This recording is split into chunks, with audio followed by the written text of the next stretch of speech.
I'm seeking leave. Order, honorable members.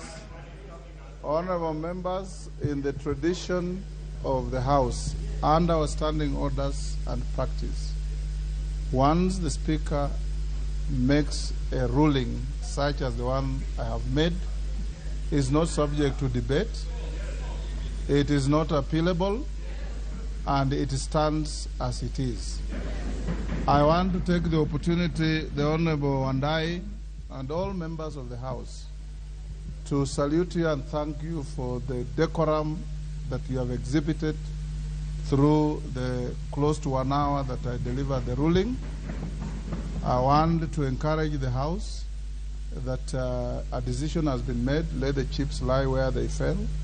Take up your offices. Carry out a robust and vibrant oversight of the government and make sure that public resources from taxpayers are put to good use. Audit them vigorously and make sure that you do everything possible within the law to ensure that we have a responsible parliament with both sides being responsive to the needs of the people of Kenya. There will be no further debate on this matter. You know the rules. You are all very senior members, honorable members, and the new colleagues who have come in want to learn from you, and don't give them misdirections on procedure.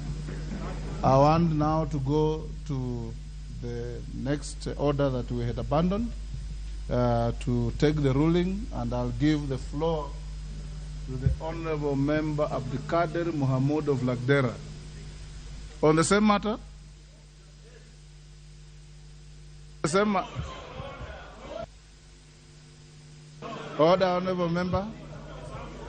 Order, Honorable Junet. Order, Honorable Members. Honorable Junet. Order, Honorable Junet. I have given direction. The ruling of the chair is a public document. It will be on the parliamentary website. You can get it in the course of the evening or tomorrow, depending on what the clerks will do. And you can analyze it, you can critique it, you can do many things about it except debating it on the floor of this House.